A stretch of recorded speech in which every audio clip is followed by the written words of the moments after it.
В 1090-х годах прошлого столетия процессы в Грузии, в том числе в Абхазии, не были стихийными. Они были запланированы в течение многих десятилетий высокопоставленными российскими политиками и военными службами безопасности, что в конечном итоге привело к этнической чистке грузин в Абхазии. В результате с родных мест проживания было изгнано почти все грузинское население. Поэтому было бы ошибочно рассматривать эти события только с 90-х годов. В ходе описания 90-х годов прошлого столетия, чтобы выяснить причины этих событий, необходимо вновь сделать краткий экскурс по истории Грузии.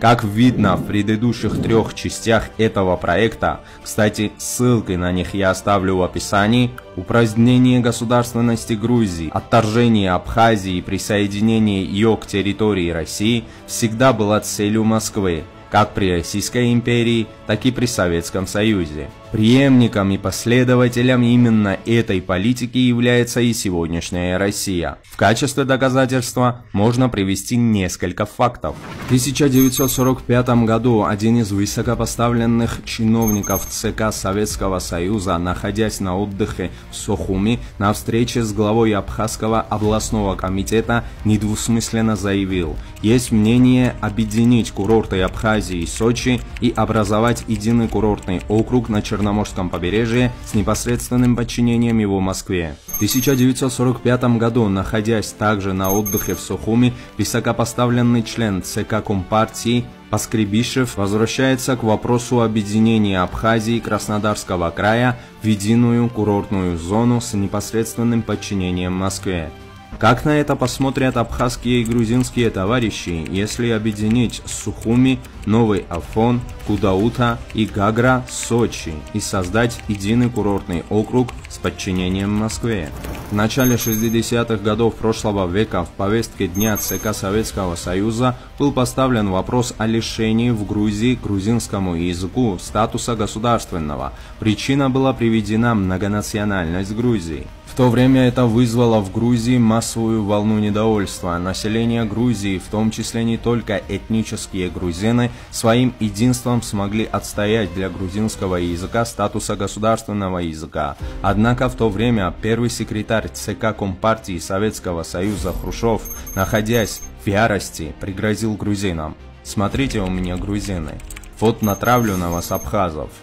Одновременно Хрущев вызвал в Москве тогдашнего первого секретаря областного комитета Абхазии и прямо поручил собрать местный партактив, который от имени абхазов напишет заявление и обратится к Москве с просьбой о присоединении Абхазии к Краснодарскому краю.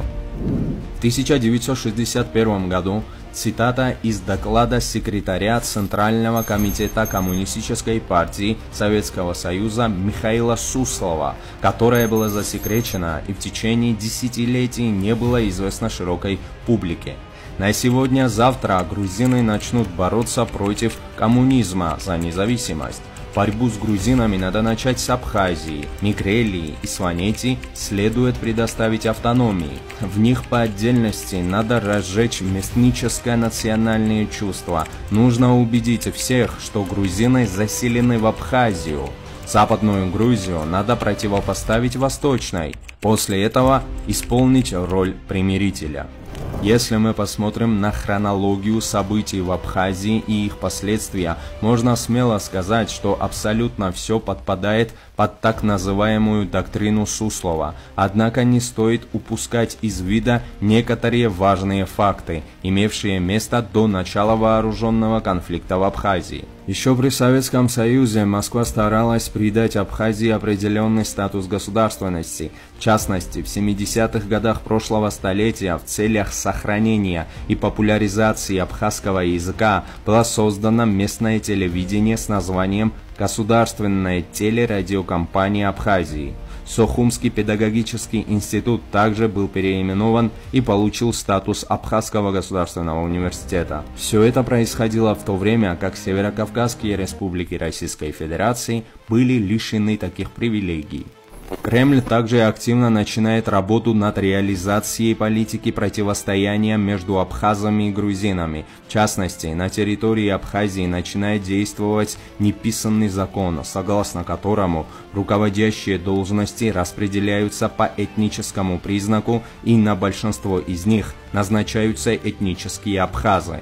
Особенно такая тенденция ощущалась в университетах, что в конечном итоге привело к этническому разделению университета, и весной 1989 года закончилось созданием Сухумского филиала Тбилисского университета. Эти процессы усугубили и без того напряженную ситуацию, и в июле 1989 года переросли в кровавое противостояние между грузинами и абхазами. Несмотря на то, что все эти процессы управлялись из Кремля, организаторы кровавой бойни все равно не смогли добиться поддержки среди большинства местных абхазов. В то время, в период активации национального движения в Грузии, единодушие населения Грузии было на пике, поэтому продолжение кремлевской авантюры было обречено на провал. В Кремле это было хорошо осознанно, именно поэтому эскалация событий была законсервирована и началась реализация так называемой доктрины Суслова.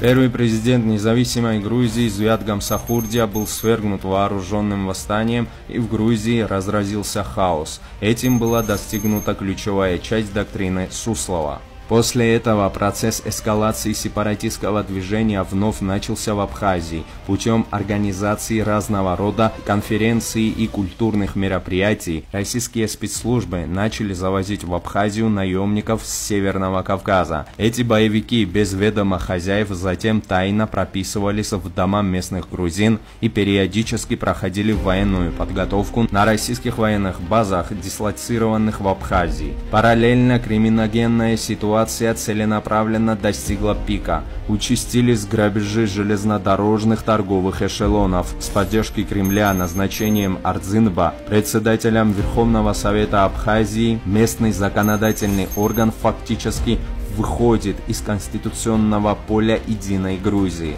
Формируются местные незаконные вооруженные силы. Именно эти незаконные вооруженные формирования в августе 1992 года оказали вооруженное сопротивление государственным войскам Грузии, целью которых было обеспечение безопасности железных дорог Абхазии, что и спровоцировало вооруженный конфликт в Абхазии, хотя реально это была война между Грузией и Россией.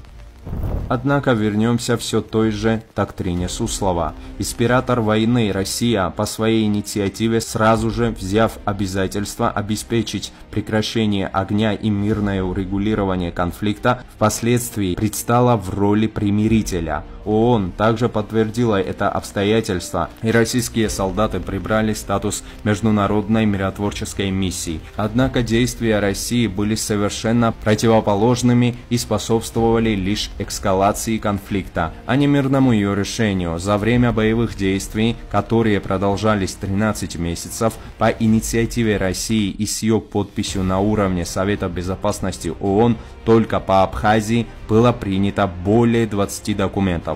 В каждом из этих документов Россия берет на себя ответственность за обеспечение прекращения огня и мирное урегулирование конфликта. На деле Кремль делал все, чтобы масштабы кровавого противостояния были бы как можно больше. Более того, Россия сама признала непосредственное участие в военных преступлениях против Грузии, совершенных в Абхазии в 1992-1993 годах. Именно из-за такой политики России и прямого военного участия в конце сентября 1993 года Абхазия была полностью оккупирована сепаратистскими силами и наемными боевиками. В Абхазии была проведена беспрецедентная этническая чистка грузинского населения, которая продолжалась после окончания военных действий. В результате этнической чистки убито десятки тысяч мирных жителей и изгнаны с постоянного места жительства около 350 тысяч местного населения, включая этнических абхазов.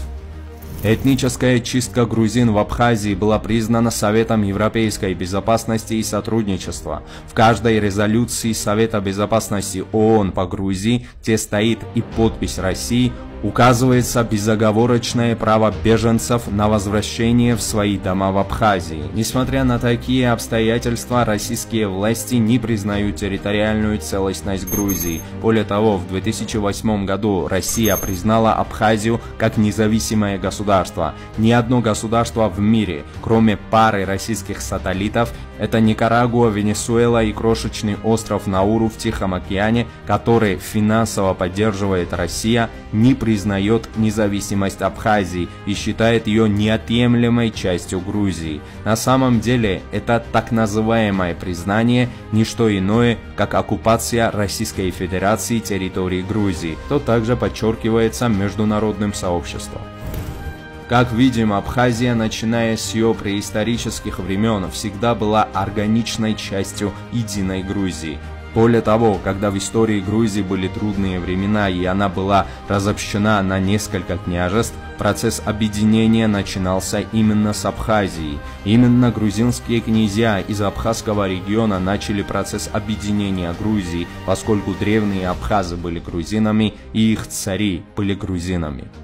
Друзья, на этом все. Спасибо, что были с нами. Как уже сказал в начале, ссылки на предыдущие 3 части оставлю в описании. Подпишитесь на канал, чтобы не пропустить новые видео.